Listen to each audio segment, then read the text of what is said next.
Hello students, मैं हर्षवर्धन आज आप सबके साथ। और आज हम लोग डिस्कस करेंगे kinematics, class 11 kinematics, chapter number 3,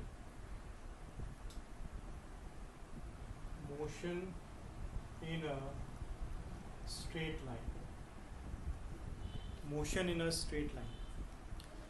जब हम फिजिक्स स्टार्ट करते हैं क्लास 11th की, तो पहला जो मेन ब्रांच आप लोग पढ़ते हैं वो पढ़ते हैं काइनेमेटिक्स।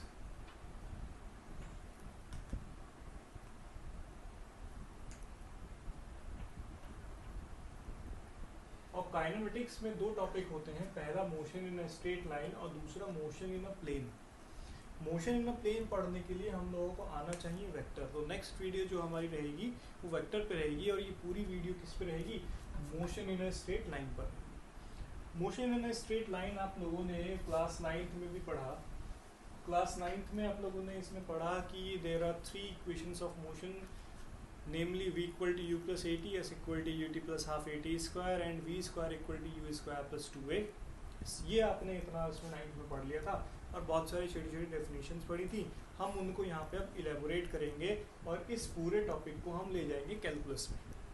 9th में आप लोगों ने बिल्कुल बेसिक चीज़ें पढ़ी, और अब इन सब को हम पढ़ेंगे कैलकुलस की हेल्प से। ठीक है, स्टार्ट करते हैं हम लोग। Motion in a straight line का दूसरा नाम होता है रेक्टिलिनियर मोशन। मतलब कि आपकी जो बॉडी है वो स्ट्रेट लाइन में ही चलेगी, स्ट्रेट लाइन में ही चलेगी, ईदर इन एक्स डायरेक्शन और इन वाई डायरेक्शन और इन जेड डायरेक्शन।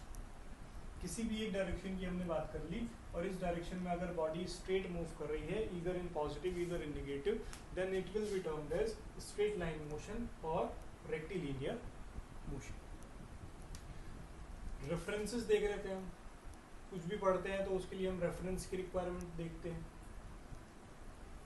तो ये आपके पास एक्स वाई जेड एक्सिस है, and this is the origin O। This is the origin. अब मैं लेना चाहता हूँ फ्रेम ऑफ रेफरेंस। मैं क्या लेना चाहता हूँ? फ्रेम ऑफ रेफरेंस लेना चाहता हूँ। तो मैं 4 कोऑर्डिनेट ले लेता हूँ। पहला कोऑर्डिनेट ले लेता हूँ मैं x, दूसरा कोऑर्डिनेट ले लेता हूँ y, तीसरा कोऑर्डिनेट ले लेता हूँ z, और एक और कोऑर्डिनेट ले लेता हूँ जिसको मैं नाम दूंगा t। कहीं कहीं पे इसको गिवन होता है x y z theta, where theta denotes time. So this is the frame of reference. Frame of reference का मतलब है कि ये पूरा सिस्टम के अंदर, एक्स वाई जेड सिस्टम के अंदर आपने क्लॉक रख दी, और अब जो भी कुछ यहाँ पे हैपन होगा, जो भी कुछ यहाँ पे हो रहा होगा, वो सब टाइम के रेस्पेक्ट में भी होगा। For example, a car is moving in x direction for 2 minutes, a car moves in y direction for 1 hour। तो 1 hour is time, 2 minutes is time. तो हमने टाइम का रेफरेंस ले लिया कि 2 मिनट के लिए, 3 मिनट के लिए, 10 मिनट के लिए या 1 घंटे के लिए कोई ये कार हमारी मूव कर रही थी। तो ये x axis, y axis, z axis along with the time gives us a frame of reference, a frame of reference. अब इस फ्रेम ऑफ रेफरेंस में क्या क्या रिक्वायरमेंट है? इस फ्रेम ऑफ रेफरेंस में एक्स है और एक टी है, या वाई है या टी है, या जेड है या टी। मतलब कि एक स्ट्रेट लाइन है, कोई सी भी एक्सिस हो सकती है, एक्स हो सकती है, वाई हो सकती है, या जेड हो सकती है, along with the time. Time के साथ साथ है कोई भी एक लेंथ है। तो आगे देखते हैं कि कोई भी हमारे पास एक लेंथ थी, तो लेंथ में अगर हम मोशन कर रहे हैं, अगर हम मूवमेंट कर रहे हैं, तो लेंथ का जो मूवमेंट होगा वो क्या कहलाता है? वो कहलाता है distance.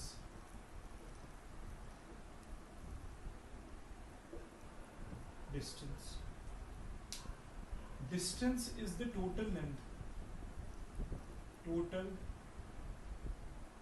length between 2 points, point A, point B, इनके बीच की ये डिस्टेंस, इनके बीच में कुछ ये डिस्टेंस, इनके बीच में कुछ ये डिस्टेंस या ये डिस्टेंस, तो ये हो गया, मैं मान लेता हूँ पाथ 1, इसको मैं मान लेता हूँ पाथ 2, इसको मैं मान लेता हूँ पाथ 3 और इसको मैं मान लेता हूँ पाथ 4.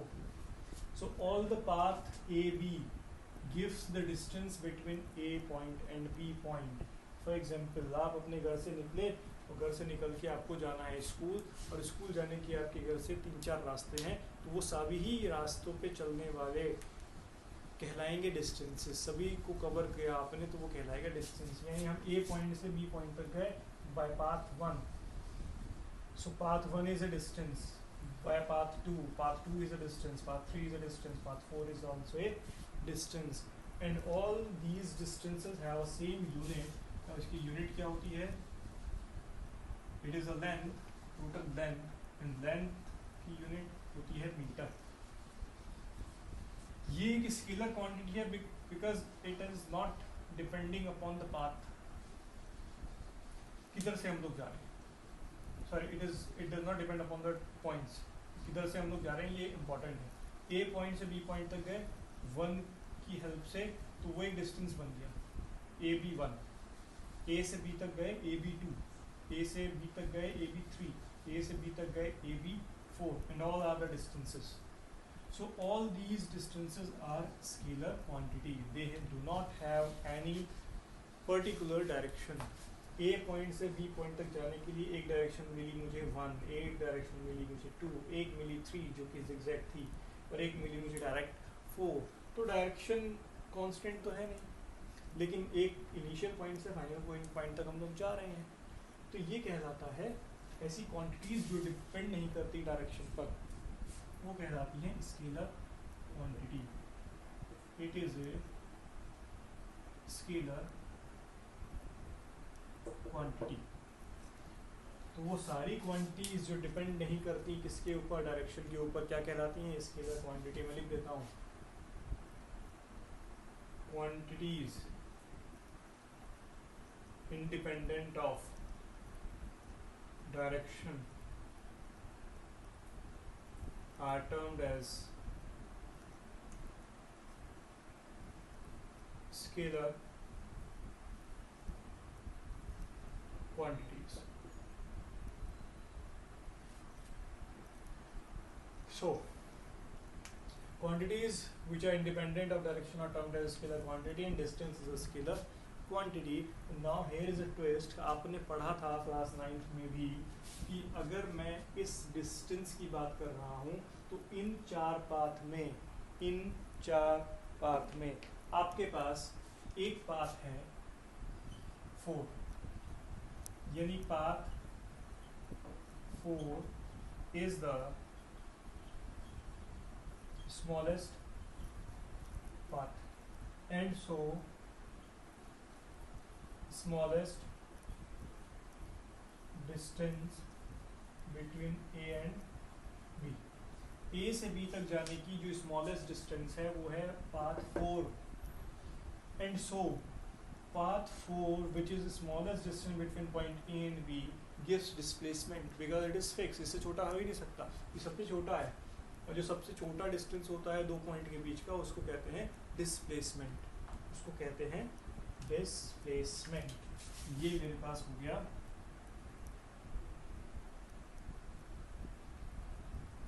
डिस्प्लेसमेंट.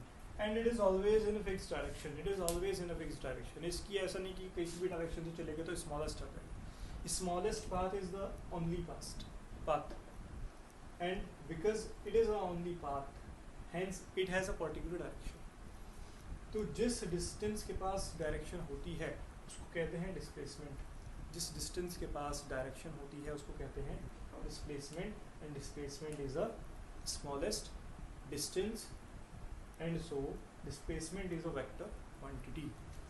तो vector quantity या भी इसको पढ़ देते हैं, and the unit is of course same, meter. तो देखते हैं यहाँ पे अभी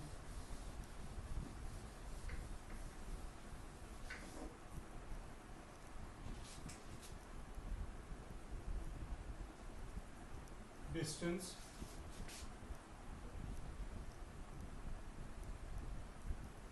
displacement.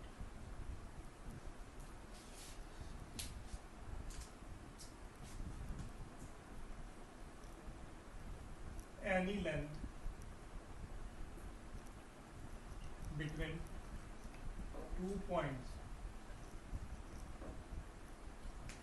but here shortest length between 2 points.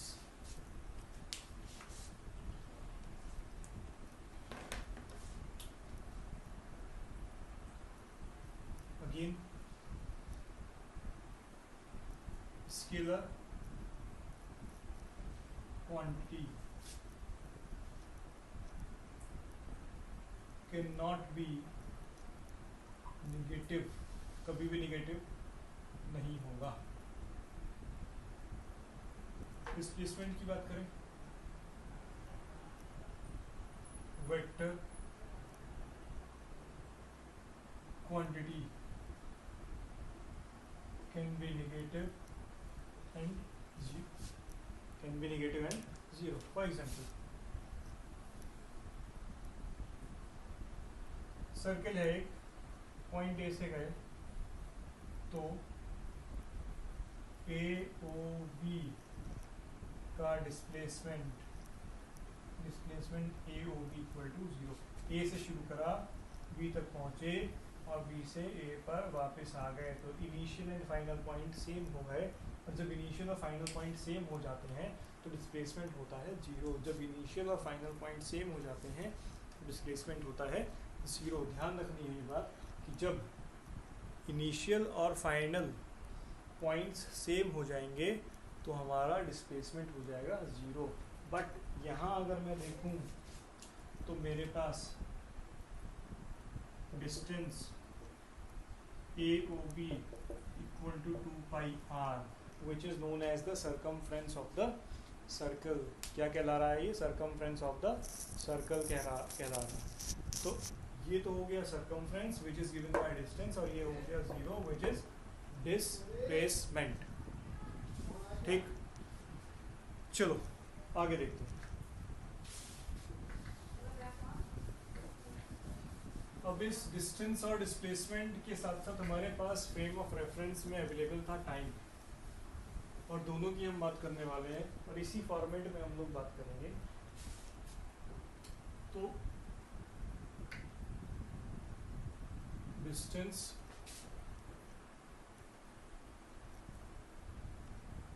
Displacement, जब डिस्टेंस को हम टाइम से डिवाइड कर दें तो हमें मिलती है स्पीड, क्लास 9. जब डिस्प्लेसमेंट को हम टाइम से डिवाइड कर दें तो हमें मिलती है वेलोसिटी. इसकी यूनिट मीटर पर सेकेंड, इसकी भी यूनिट मीटर पर सेकेंड. जब स्पीड की हम बात करेंगे तो यहाँ डिस्टेंस है, सो स्केलर क्वांटिटी. डिस्प्लेसमेंट की बात करेंगे, वेक्टर है, सो वेक्टर क्वांटिटी. स्पीड की हमने बात कर ली, वेलोसिटी की बात कर ली. स्पीड होता है स्केलर क्वांटिटी, वेलोसिटी होती है वेक्टर क्वांटिटी. तो देखो आगे यहाँ अगर हम और डीपली इसको देखें,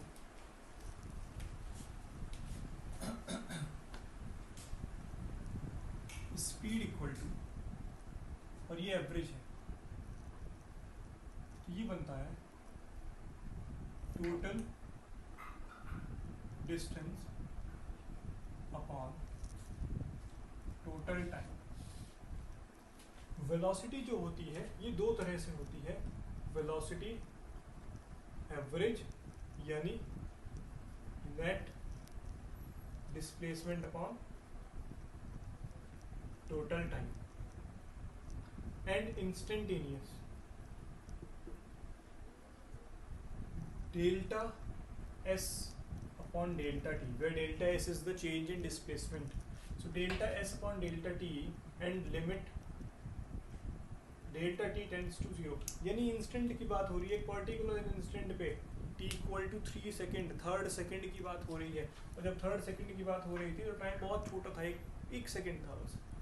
तो एक सेकेंड के लिए जो डिस्प्लेसमेंट हुआ उसको आपने एक सेकेंड से जब डिवाइड किया, उसको आपने जब टाइम से डिवाइड किया तो आपको इंस्टेंटेनियस वेलोसिटी मिली, उस पर्टिकुलर इंस्टेंट की वेलोसिटी। ये भी मीटर पर सेकेंड में था, ये भी मीटर पर सेकेंड में था। वहाँ डिस्टेंस अपॉन टाइम है, डिस्प्लेसमेंट अपॉन टाइम है, वो स्केलर क्वांटिटी, ये वेक्टर क्वांटिटी। यहाँ एवरेज स्पीड निकालते हैं, या एवरेज वेलोसिटी भी निकालते हैं, और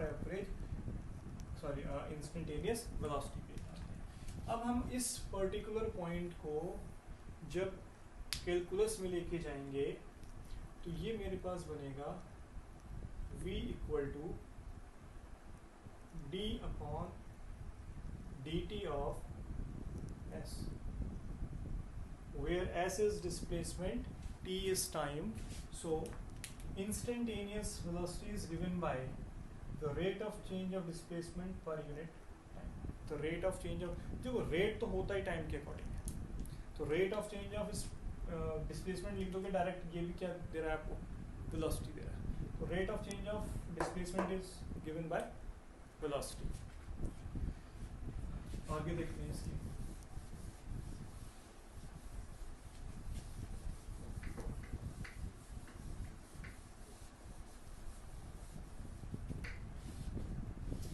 तो मेरे पास है अभी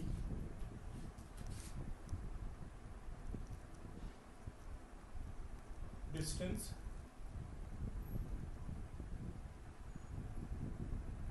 डिस्प्लेसमेंट, स्पीड, वेलोसिटी, और नेक्स्ट मेरे पास आएगा एक्सेलरेशन।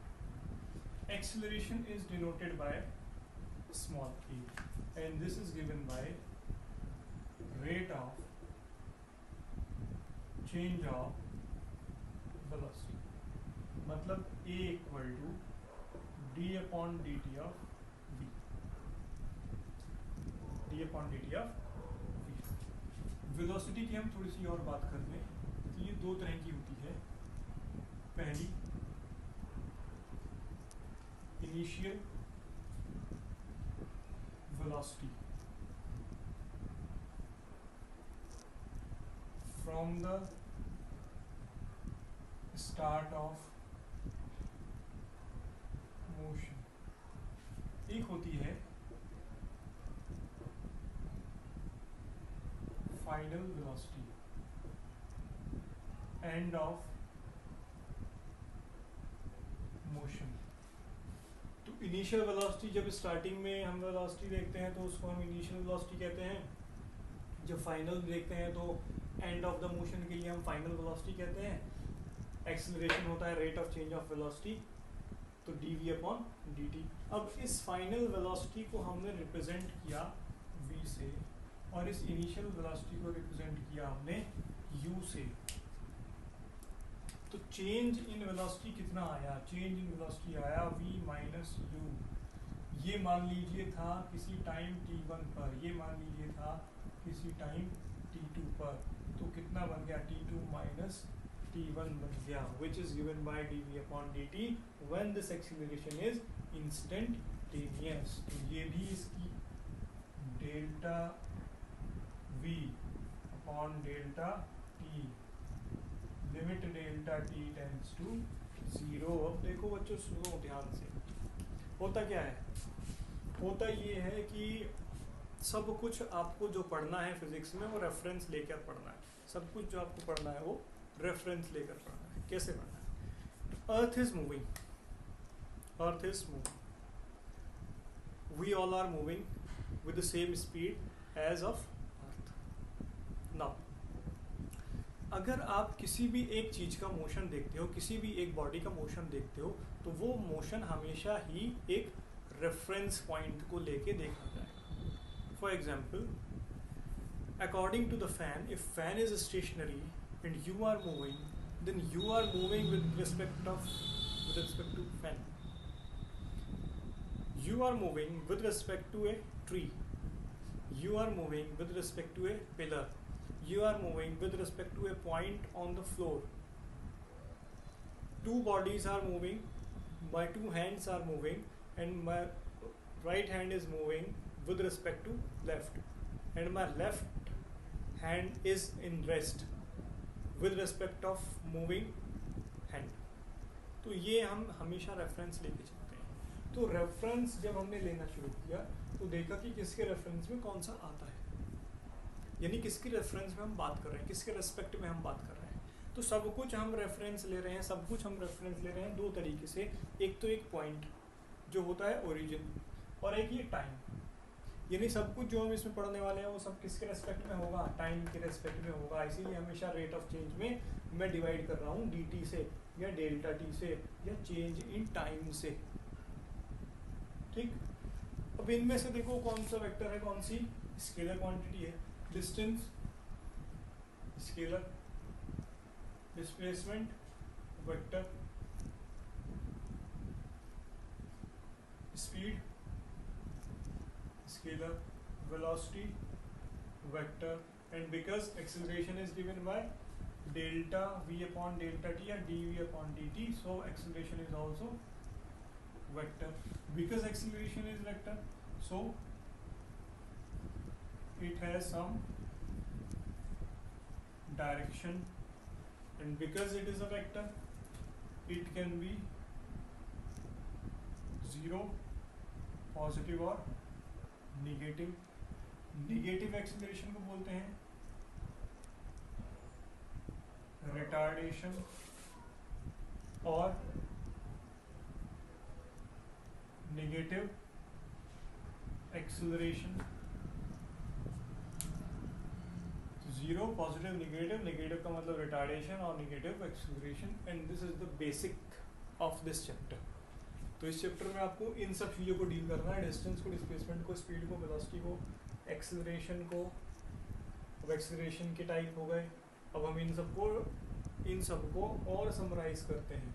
इन सबको और समराइज कैसे करेंगे देखेंगे.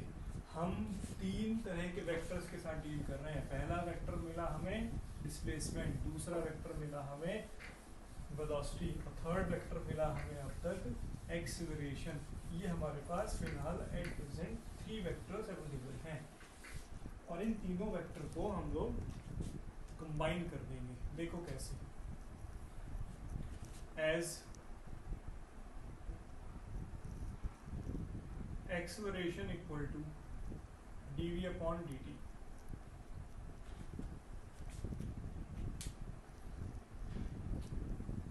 Equal to d upon dt of v को मैं क्या लिख सकता हूँ, वेलोसिटी को ds upon dt, rate of change of displacement, equal to d2s upon dt square.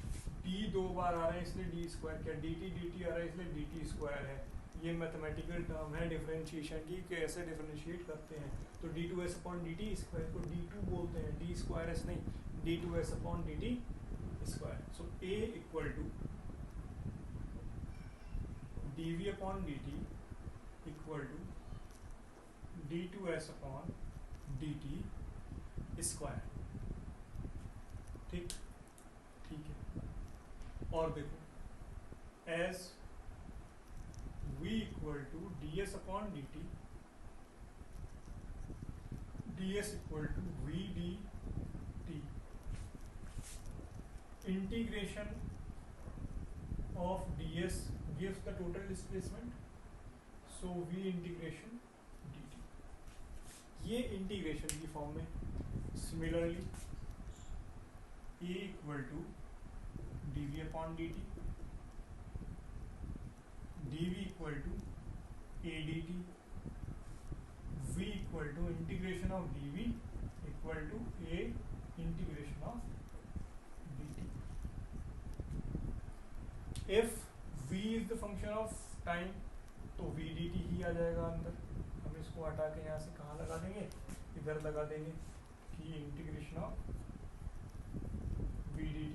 Similarly अगर a is the function of t then also integration of a dt. तो ये जो दो हैं ये इंटीग्रेशन की फॉर्म में, ये जो दो हैं ये डिफरेंशिएशन की फॉर्म में। अब आपने क्लास 9th में ग्राफिकल मेथड की हेल्प से इक्वेशन बनाना निकाला था, इक्वेशन निकालना देखा था। इक्वेशन आएगी v equal to u plus a t, s equal to u t plus half a t square, और v square equal to u square plus 2a s. तो 9th वालों को मैं अक्सर बताता हूँ कि इसको एक सिंगल फॉर्मेट में ही लिखेंगे। सिंगल फॉर्मेट जैसे इधर v इक्वल टू यानी single variable equal to single variable equal to single variable equal to, आगे मल्टीपल वेरिएबल आते हैं कोई दिक्कत नहीं। v equal to u plus a t, s equal to u t plus half a t square, v square equal to u square plus 2a s. ठीक, तो ये हमारी 3 इक्वेशन है। इसको हमने क्लास 9th में सीखा था ग्राफिकल मेथड की हेल्प से। अब यहाँ पे हम ग्राफिकल मेथड की हेल्प से इसको नहीं करेंगे, अब हम यहाँ इसको करेंगे अपने कैलकुलस की हेल्प से। ठीक, तो क्वेश्चन होता है कि find out the equation of motion, find out the equation of motion using calculus method, using calculus method. और यहाँ हम 3 इक्वेशन की जगह 4 इक्वेशन पढ़ेंगे। क्यों सर, क्या दुश्मनी 11th क्लास से ऐसी?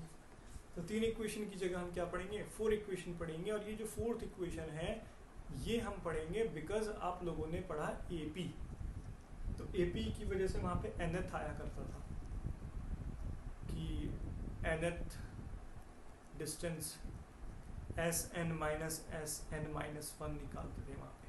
तो वो यहाँ पे हम करेंगे, वो जब आएगा तो मैं बताता हूँ।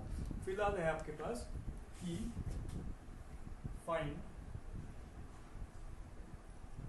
Equation of motion using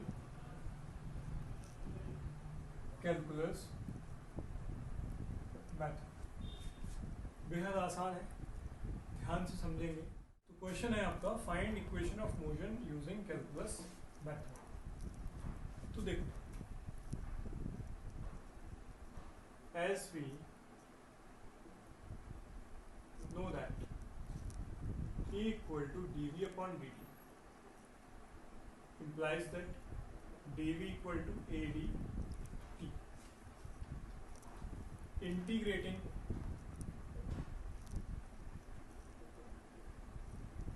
both sides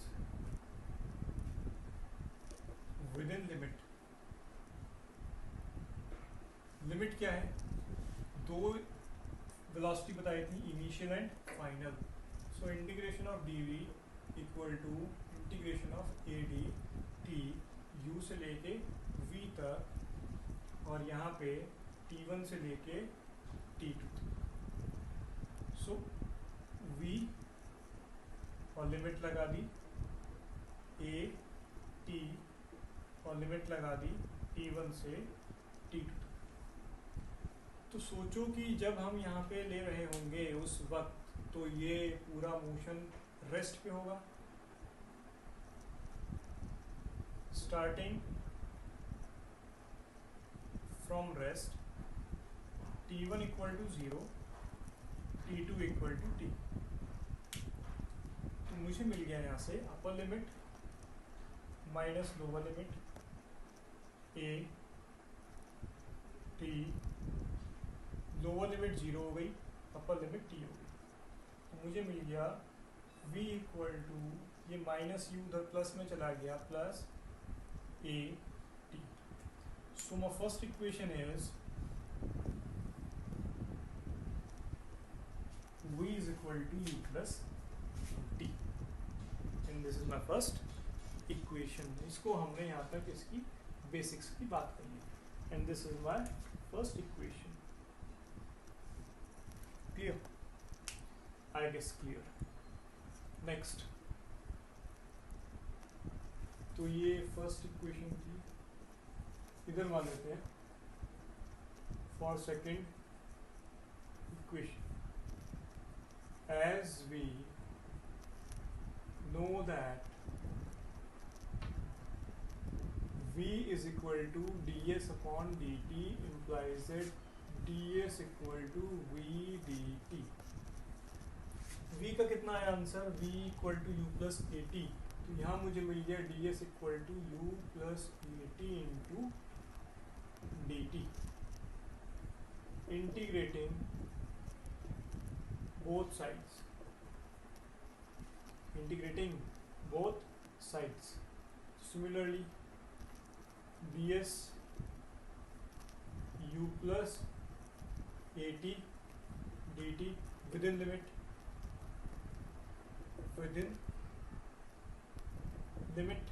limit कितनी लगानी है? Displacement initially t1 equal to 0 था, तो डिस्प्लेसमेंट कितना रहा होगा? 0। t इक्वल टू t हो गया होगा, तो डिस्प्लेसमेंट कितना हो गया होगा? s 0 t। सॉल्व करेंगे इसको, ds का integration s u t plus half a t square. कैसे आ गया सर ये? देखो लिमिट तो 0 से t तक है, तो एक t ही लेना है, मैं और कुछ करना नहीं। तो u को dt के रेस्पेक्ट में इंटीग्रेट किया, u as it is t plus a t का इंटीग्रेशन एक पावर बढ़ा दी, स्क्वायर कर दिया, हाईएस्ट पावर से डिवाइड, तो s equal to u t plus half a t square is our second equation. This is the second equation. यहाँ तक हम लोग कर चुके। अब थर्ड इक्वेशन निकालने के दो तरीके हैं। पहला तरीका कि यहाँ से इक्वेशन 1 से t की वैल्यू निकालो, यहाँ पुट कर दो, आंसर आ जाएगा। यहाँ से t की वैल्यू निकालो, सेकेंड में पुट करो, आंसर आ जाएगा। बट हमें किसकी हेल्प से निकालना है? With the help of calculus method. तो first equation, this is second equation. Pause करिए, इसको नोट करिए। फर्स्ट इक्वेशन आ जाएगी, सेकेंड इक्वेशन आ जाएगी, और अब हम लोग करने वाले हैं इसका थर्ड इक्वेशन। तो थर्ड इक्वेशन भी हम कैलकुलस की हेल्प से निकालेंगे। जनरली हम क्या कर सकते थे? t की वैल्यू फाइंड करते फर्स्ट इक्वेशन से, सेकेंड में पुट करते थे, तो हमारे पास आंसर आ जाता। बट हम लोग फिलहाल वो नहीं करने वाले। हम लोग क्या करने वाले हैं? कैलकुलस मेथड से ही इसको फाइंड करने वाले हैं। तो मैं इधर लिख दूंगा फॉर थर्ड इक्वेशन। तो देखो, अब v के लिए निकाल लिया ds अपॉन dt, a के लिए निकाल लिया dv अपॉन dt, और ये s के लिए निकाल लिया, v के लिए निकाल लिया। एक और वेक्टर क्वांटिटी बची है, कौन? v equal to ds upon dt, v is the vector, a equal to ds upon dv upon dt, a is the vector, but a vector s is left. तो v के लिए निकाल रहे हैं, a के लिए निकाल रहे हैं, s से क्या दुश्मनी है? s के लिए भी निकालना पड़ेगा, लेकिन उसका तो कोई कैलकुलस में फार्मूला है ही नहीं है इक्वल टू समथिंग का। तो कैसे करेंगे? देखो, as a equal to dv upon dt, dv upon dt।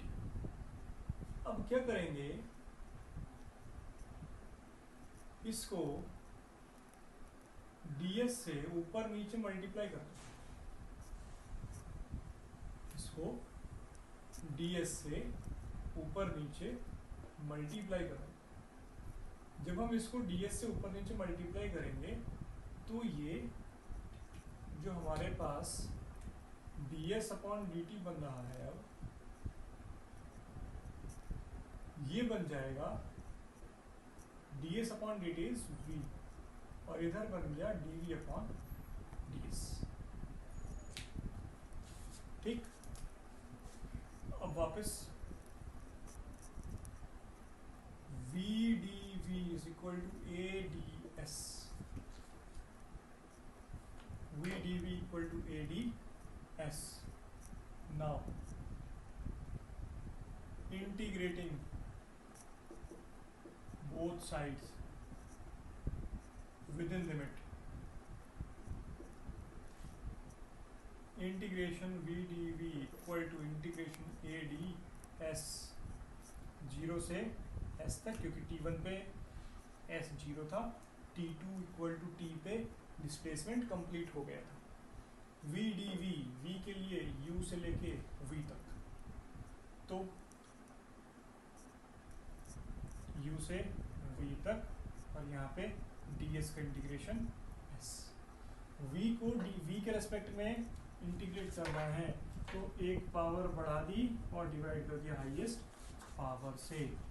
अब अपर लिमिट पुट करी v square upon 2 minus lower limit put करी u square upon 2 equal to a s. यहाँ मुझे मिल जाएगा अब v square minus u square equal to 2as and hence v square equal to u square plus 2as, and this is our third equation. तो ds बनाया हम लोगों ने यहाँ पे, ds को बनाना पड़ा। कैसे? ds से ऊपर नीचे मल्टीप्लाई करके। अगर हम ds से ऊपर नीचे मल्टीप्लाई नहीं करते तो यहाँ पे ये dv अपॉन dt ही रह जाता और हम फर्स्ट इक्वेशन निकाल देते। हमने फर्स्ट इक्वेशन में थोड़ा सा मैनिपुलेशन किया है बस, और इसी मैनिपुलेशन की वजह से हमें कौन सी इक्वेशन मिल गई? Third equation with the help of calculus method. तो ये है, यहाँ तक है आपकी तीन बेसिक इक्वेशन। कौन कौन सी equation? v equal to u plus u t, s equal to u t plus half a t square, v square equal to u square plus 2as। These are the three equations. अब एक और equation की मैं बात कर रहा था, मैं बता रहा था आप लोगों को कि 11th में जैसे ही आप आते हो इसको पॉज करके यहाँ पे इसका स्नैप ले दो ताकि आप इसको मूव कर सकें। And manipulation is ds on ds का मल्टीप्लिकेशन।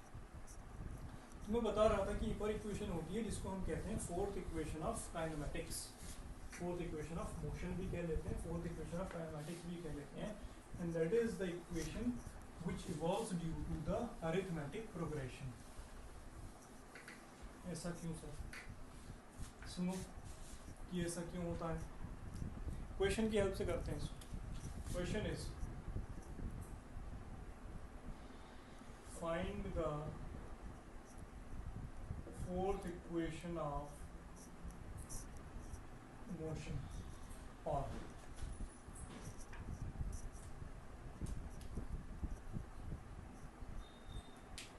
और कैसे आता है? Find the displacement covered by body in nth second, in nth second. First second में कितना चली, सेकेंड सेकेंड में कितना चली, थर्ड सेकेंड में कितना चली, फोर्थ सेकेंड में कितना चली, फिफ्थ सेकेंड में कितना चली, सिक्स सेकेंड में कितना चली, nth सेकेंड में कितना चली, वो हमें फाइंड करना है। And there are two method, we will try both methods. और आपको जो एग्जाम में आपसे पूछा जाएगा जो सही रहेगा उसको आप ट्राई करेंगे। न्यूमेरिकल्स में जब वो अप्लाई करते हैं तो न्यूमेरिकल्स में अप्लाई करने के लिए यूज़ करना होता है कैलकुलस मेथड। तो पहले बेसिक मेथड फिर calculus method. Basic method,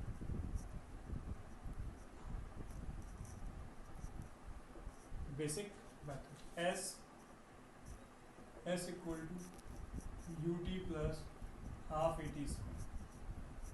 total distance निकालनी है मुझे, s n equal to u n plus half a n square. nth second में निकालनी है, nth सेकेंड में चला, ये nth सेकेंड तक चल चुका होगा, n-1 सेकेंड तक चल चुका होगा, वो माइनस कर दो। n-1 equal to u n-1 half a n-1 का square. S nth equal to s n minus s n minus 1 की nth में निकालना है तो टोटल n तक का माइनस करके n-1 तक का, तो n-1 के बाद तो n आया, तो nth में जितना चला वो वैल्यू आ जाएगी। तो un plus half a n square minus un minus u plus half a n square plus 1 minus 2n। un से ये माइनस का un कैंसिल हो जाएगा, हाफ ए एन स्क्वायर से ये एन स्क्वायर वाला पोर्शन कैंसिल हो जाएगा। क्या बचा है आपके पास? Minus minus plus u minus plus minus half a bracket 1 minus 2 u, minus को अंदर ले जाओ, a upon 2 2n minus 1 s s. So this is the displacement covered by the particle in nth second. This is the displacement covered by the particle in nth second. ये पूरा nth second में जो displacement cover हो रहा था, ये वो displacement आ गया. अब जो नीट और IIT वाले बच्चे हैं वो nth को डायरेक्ट यूज करेंगे, u प्लस ए अपॉन 2 2n माइनस 1. अब ये तो हो गया बिल्कुल बेसिक मेथड, इसको स्नैप ले सकते हैं. उसके बाद अब हम लोगों को करना है यहाँ से कि कैलकुलस से कैसे निकालेंगे, कैलकुलस से इसको कैसे निकालेंगे. तो कैलकुलस में अगर बेसिक मेथड को देखा जाए तो कैलकुलस का बेसिक मेथड है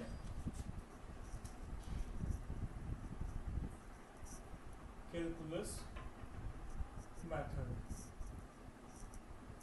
as v equal to ds upon dt implies that ds equal to vd, t implies that ds equal to u plus at dt, integrating both sides within limit. ये तो कर रहे थे हम लोग, यही हमने यहाँ पे किया. तो अब लिमिट रखनी है, ds का integration u plus a T D T का इंटीग्रेशन. लिमिट क्या रखनी है, देखो कहाँ से कहाँ, nth की बात कर रहा है, यानी nth की बात कर रहा है तो nth तो चलेगा, पर nth में पूछ रहा है तो n माइनस 1 कवर करने के बाद चलेगा. तो ये इसको हम ऐसे ही ले लेते हैं, s छोड़ देते हैं इसको, कि जितनी भी डिस्प्लेसमेंट रहेगी, ठीक. तो यहाँ मुझे मिल गया, या यहाँ भी लगा दो यार, n माइनस 1 और n. तो ये मुझे मिल गया कि s n minus 1 equal to ut plus half a t square n minus 1 और n. तो ये हो गया sn माइनस 1 को लिख दिया मैंने s nth. अब लिमिट रखेंगे, u p की जगह आएगा n plus half a p की जगह आएगा n माइनस u t की जगह आएगा n minus 1 plus half a t square की जगह आएगा n minus 1. un plus half a n square minus un minus minus plus u minus plus u, minus अंदर चला गया, minus half a n square plus 1 minus un से un cancel, half n square से ये वाला N square cancel, और कितना बचा आपके पास u. इस माइनस को अंदर ले जाइए, प्लस a अपॉन 2 ब्रैकेट में 2n minus. And this is the calculus method. I guess ये आपको छोटा लग रहा होगा क्योंकि छोटा है.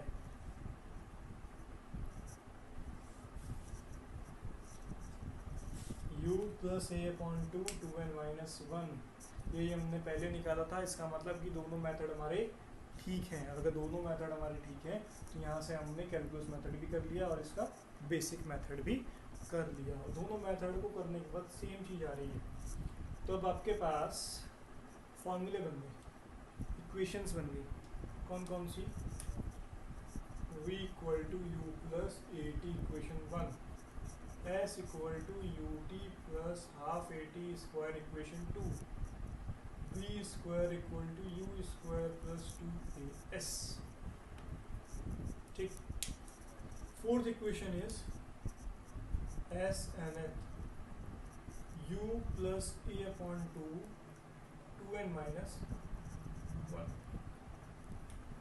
This is the fourth equation. इन चार इक्वेशन की हेल्प से अभी चैप्टर में बचा कुछ नहीं है. ग्राफ्स पढ़ने हैं, एक टॉपिक पढ़ना है, 3-4 न्यूमेरिकल करके देखेंगे हो रहे हैं कि नहीं हो रहे. ठीक है, तो ये तो क्लियर है इतनी बात. ठीक, इसको आप पॉज करेंगे, पॉज करके एक स्नैप ले लेंगे. और अब मैं इसको कर रहा हूँ रब. और रब करने के बाद अब हम लोग पढ़ने वाले हैं एक बहुत बेसिक सी बात. बेसिक सी बात क्या है? ग्राफ्स हम बिल्कुल एंड में पढ़ेंगे एक टॉपिक के बाद, इस टॉपिक के. ठीक, और अब हम लोग पढ़ने वाले हैं कि मैंने बताया था कि two bodies are moving and two bodies are moving with respect to each other. Two bodies are moving with respect to each other. Then how can we define the velocity of each body with respect to another? Means relative velocity. तो topic जो है हमारा वो है relative velocity. Relative velocity. ठीक, देखो relative velocity क्या होती है. एक बॉडी है ए, एक बॉडी है बी, एक बॉडी है ए, एक बॉडी है बी. इनके मोशन की दो ही कंडीशन है. ये मोशन कर रही थी वी ए से, ये मोशन कर रही थी वी बी से. सिमिलरली ये मोशन कर रहा था वी ए से, ये मोशन कर रहा था वी बी से. And the direction of both the bodies same, whereas here the direction of both bodies are opposite to each other. Relative velocity RV is equal to V1 minus V2. So here RV equal to V1 की जगह VA रखा, minus लगाया, VB की जगह V2 की जगह VB रखा. It means when bodies are in the same direction, relative velocity is VA minus VB. But जब हम यहाँ बात करेंगे इस सेकेंड केस में, तो RV is equal to V1 की जगह VA रखा, माइनस VB की डायरेक्शन अपोजिट है इसके, तो minus VB, VA minus minus plus V. So relative velocity जब बॉडीज अपोजिट डायरेक्शन में मूव कर रही होंगी तो दोनों प्लस हो जाएंगी. जब सेम डायरेक्शन में मूव कर रही होंगी तो माइनस हो जाएगा, बीच में VA माइनस VB हो जाएगा. Here in this condition RV is less than VA is less than VB. RV is greater than VA, RV is greater than VB. Hence, when bodies are moving in opposite direction, RV is maximum. When bodies are moving in same direction, RV is minimum.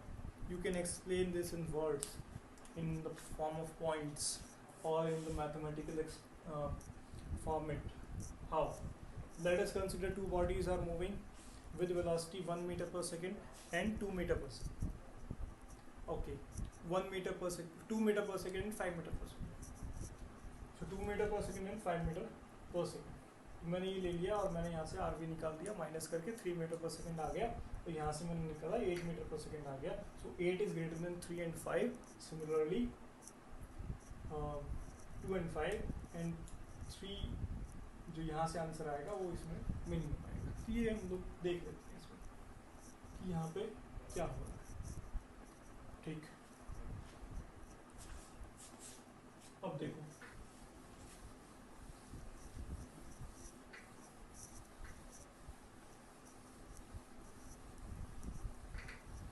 so let us deal with graphs.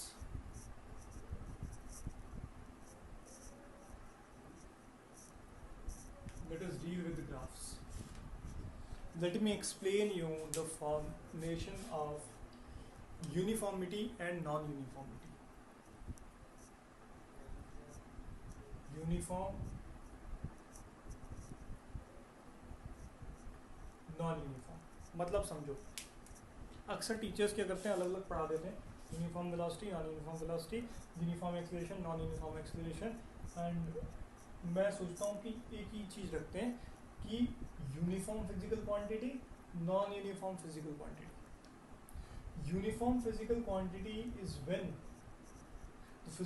the change in physical quantity is constant with respect to constant change in time. Non-uniform में when the change in quantity is non-uniform with respect to constant change in time. Time हमेशा constant change करना है, एक एक second का gap लिया, दो दो सेकंड का गैप लिया, थ्री थ्री सेकंड का गैप, यानी टाइम की अरिथमेटिक प्रोग्रेशन है 2 4 6 8 10 12 14 16। टाइम की अरिथमेटिक फॉर्मुलेशन है कि change in time is always constant. उसके अकॉर्डिंग अगर यूनिफॉर्म वेलोसिटी है तो यूनिफॉर्म वेलोसिटी, वेलोसिटी यूनिफॉर्म नहीं है तो नॉन यूनिफॉर्म वेलोसिटी। टाइम के अकॉर्डिंग एक्सीलरेशन यूनिफॉर्म है, कांस्टेंट आ रहा है तो यूनिफॉर्म एक्सीलरेशन, कांस्टेंट नहीं आ रहा है तो नॉन यूनिफॉर्म एक्सीलरेशन। इतनी बात हमें समझनी है, इससे ज़्यादा हमें नहीं समझनी होती। हमेशा क्या लगाएंगे, कैलकुलस लगाएंगे तो यूनिफॉर्म नॉन यूनिफॉर्म के बारे में सोचना ही नहीं पड़ेगा। कैलकुलस लगाएंगे तो यूनिफॉर्म नॉन यूनिफॉर्म के बारे में सोचना ही नहीं पड़ेगा, वो अपने आप चीज़ें कैलकुलेट होती चली जाएंगी। जैसे अभी हम कर भी रहे थे, हमने नहीं माना कैलकुलेशन में कांस्टेंट है, नॉन कांस्टेंट है, क्या है। ठीक, तो देखो ग्राफ की हम बात कर रहे हैं। पहला ग्राफ होता है a displacement versus time graph. First, second, third, fourth, fifth. मैं इनको ड्रॉ कर देता हूँ।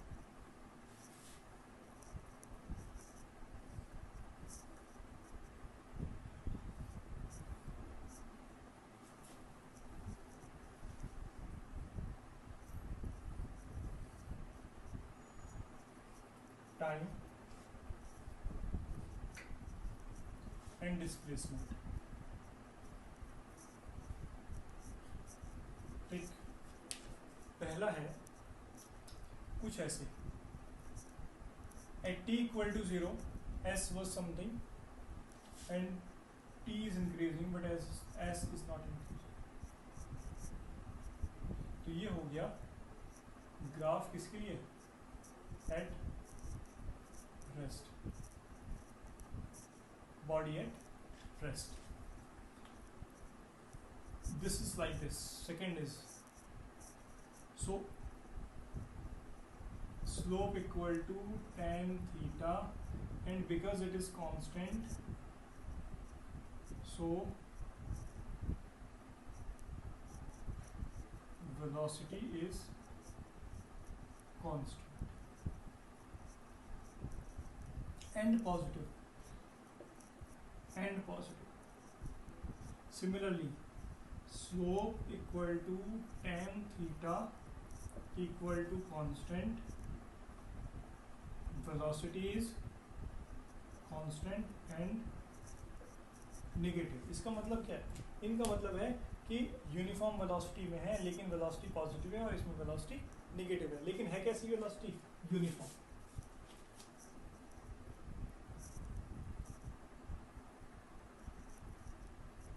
Non uniform velocity but positive, non-uniform velocity but negative। These are the graphs। तो ये डिस्प्लेसमेंट वर्सेस टाइम ग्राफ है। इसके बाद अभी हम लोग पढ़ेंगे बी पार्ट।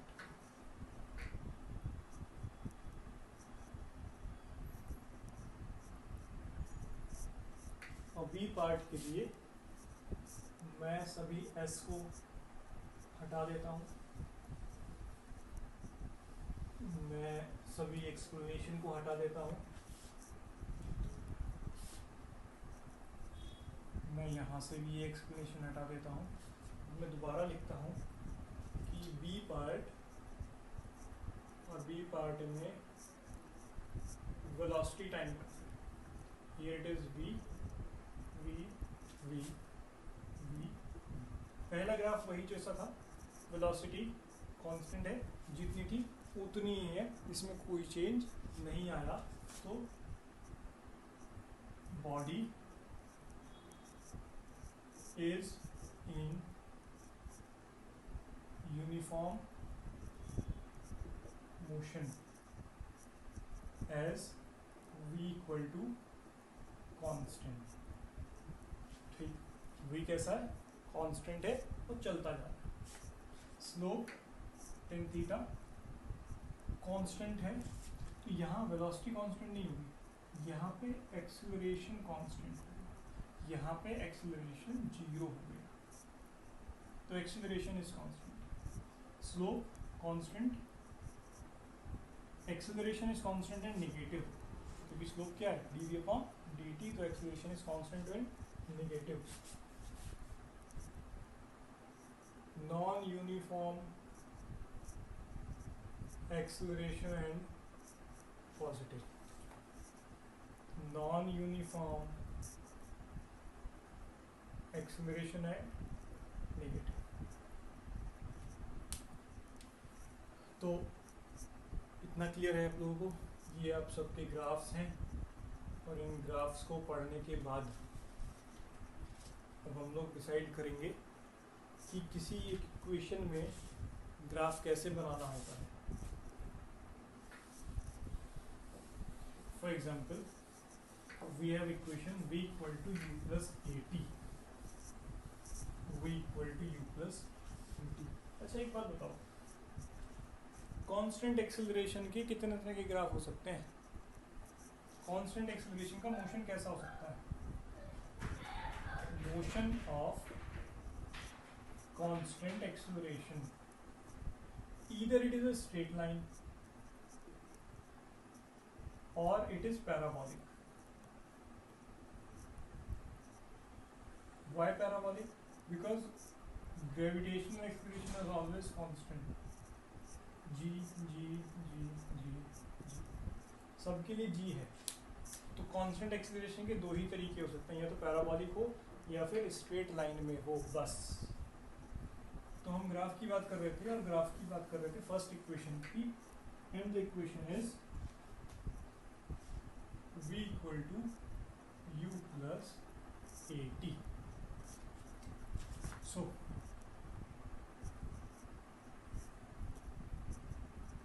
v t यहाँ कहीं पे है u, और ये इंक्रीज होता चला गया। This is the graph of v equal to u plus at। v equal to u minus at, यहाँ कहीं पे u था, टाइम के साथ साथ डिक्रीज होता चला गया, सो v एंड, तो ये हमारी फर्स्ट इक्वेशन की ग्राफ होगा। सेकेंड इक्वेशन की graph,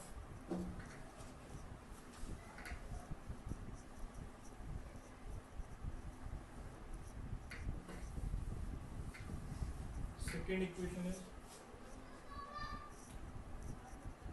s equal to ut plus half at square, s equal to ut plus half at square.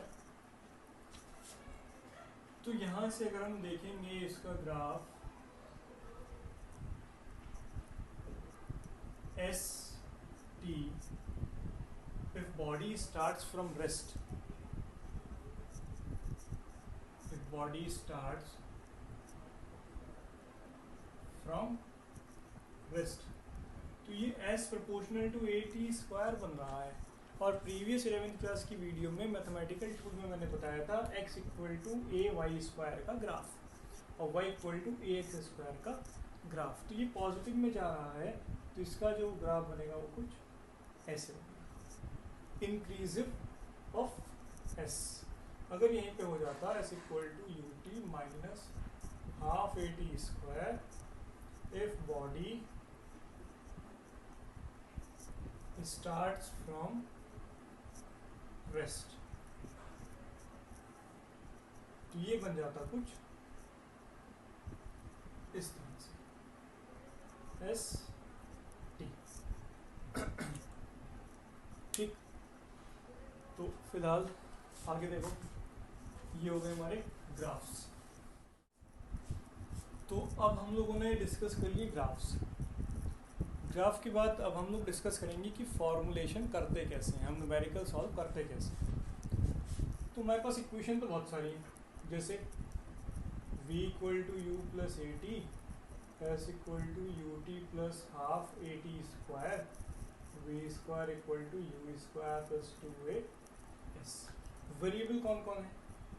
सबसे पहले है एस, फिर है यू, फिर है वी, फिर है ए, फिर है टी।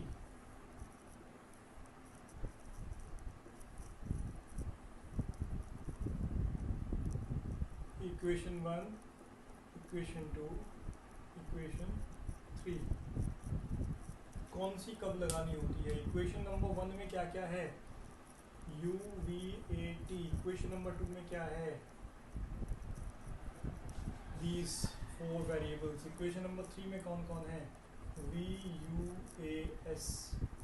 यानी हमारे पास जो टोटल 5 वेरिएबल्स थे, इसमें सिर्फ एक्सेलरेशन ऐसा है जो तीनों इक्वेशन में आ रहा है, अदरवाइज बाकी तीनों इक्वेशन में सिर्फ 4 ही वेरिएबल आते हैं। तो जब हमें डिस्प्लेसमेंट निकालना होता है, तो हम इक्वेशन नंबर 2 यूज करते हैं, और इक्वेशन 3 भी कर सकते हैं according to the given quantities. हमें v निकालना होता है, ये हम चेक कर लेते हैं कि हमारी कौन कौन सी क्वांटिटी गिवन है, और जो गिवन होती हैं हम उसमें ये पुट करके वैल्यू देख लेते हैं।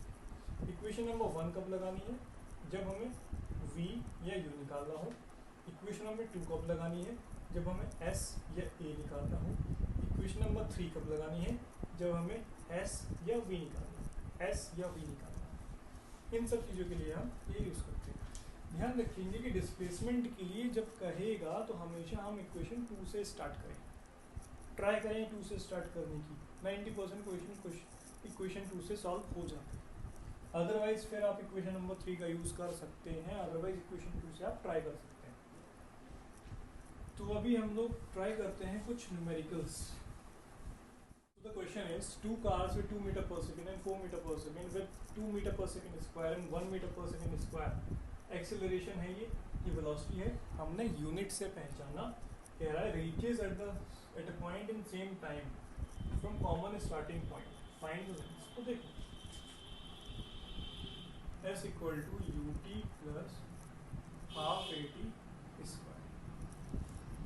तो फर्स्ट के लिए s equal to u one t half a one t square, और सेकेंड के लिए u two t half a two t square.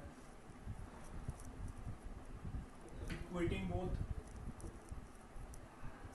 U one t half a one t square equal to you two t a two t square. U one की value 2 t, a1 की value 2 t square equal to u2 की value 4 t, a1 की value 1 t square. T common लेके cancel, 2 से 2 cancel, 2 plus t equal to 4 plus t by 2। T by 2 इधर आ जाएगा, t by 2 equal to 2, t equal to 4 second, hence s equal to value put कर देंगे इस equation में, first equation में या सेकेंड इक्वेशन में। u1 मतलब 2, t मतलब 4, a1 मतलब 2, t मतलब 4 का स्क्वायर यानी 16। So 16 plus 8 equal to 24 metre is the answer. तो हमने ये न्यूमेरिकल किया जिसमें 2 कार थी, और दो अलग अलग वेलोसिटी से चल रही थी और उनके बीच का एक्सेलरेशन, उनका अपना एक्सेलरेशन भी था और एक्सेलरेशन और वेलोसिटी की हेल्प से हमने उसका कितना लेंथ उन्होंने मूव किया वो निकाल लिया। सो pause and take a snap and then I will wrap this. A particle starts from rest, moves for 15 seconds. It moves S1 in first 5 seconds and S2 in next 10 seconds. Find the relation between S1 and S2. Question simple है, 15 second के लिए एक body ने movement किया, movement किया उसने rest से, move किया S1 5 सेकंड में, S2 10 सेकंड में। कह रहे रिलेशन बताना है S1 और S2 में। तो देखेंगे solution. S1 equal to ut plus half at square, ठीक। एक्सेलरेशन दिया हुआ कांस्टेंट,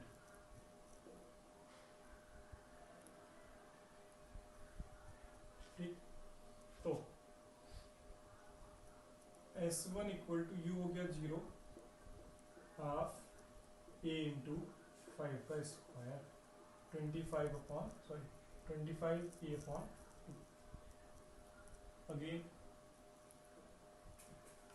अब 5 सेकेंड चलने के बाद उसकी वेलोसिटी कितनी हो गई होगी? v equal to u plus a t, v equal to 0 plus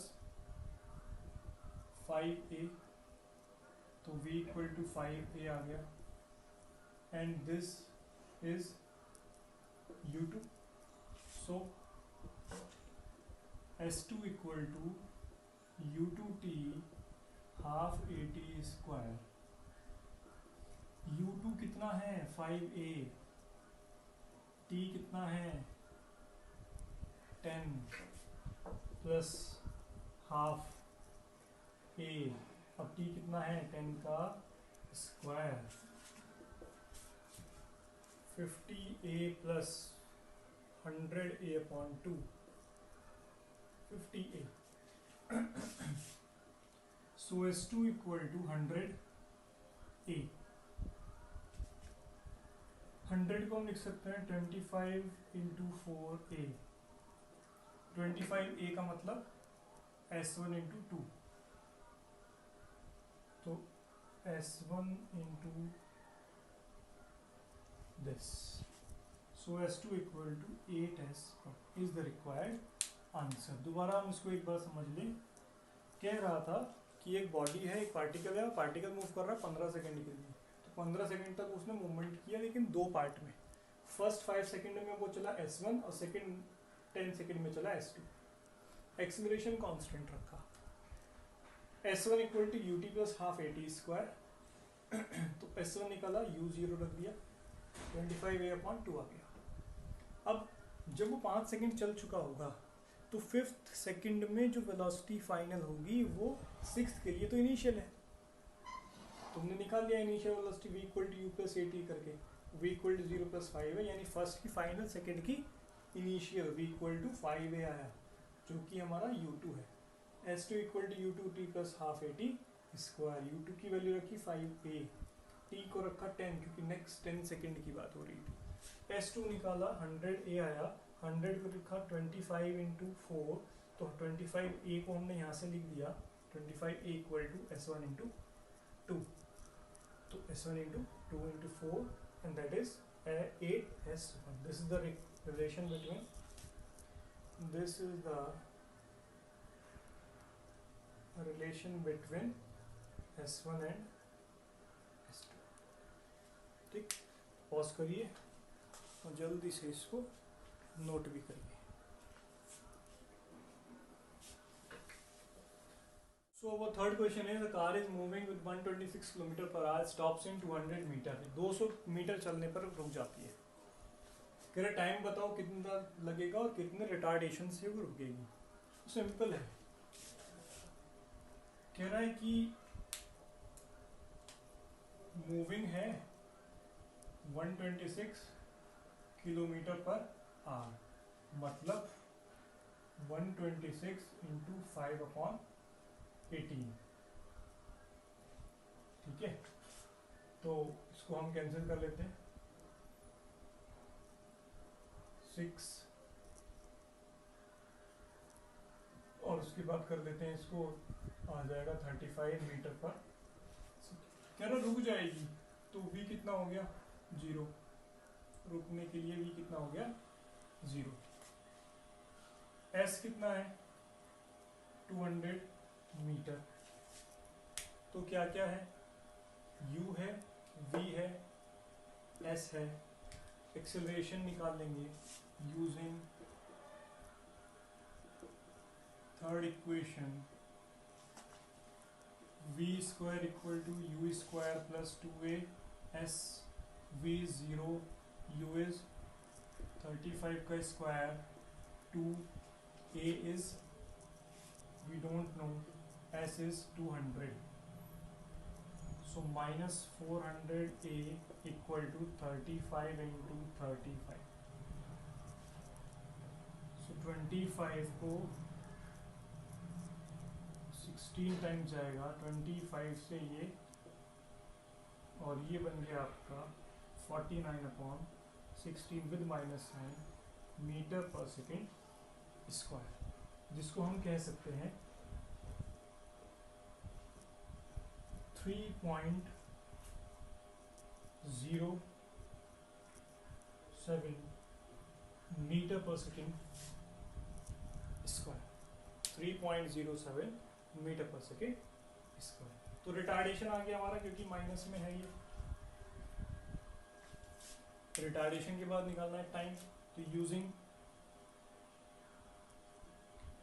first equation v equal to u plus at, v is 0, u is 35 minus a is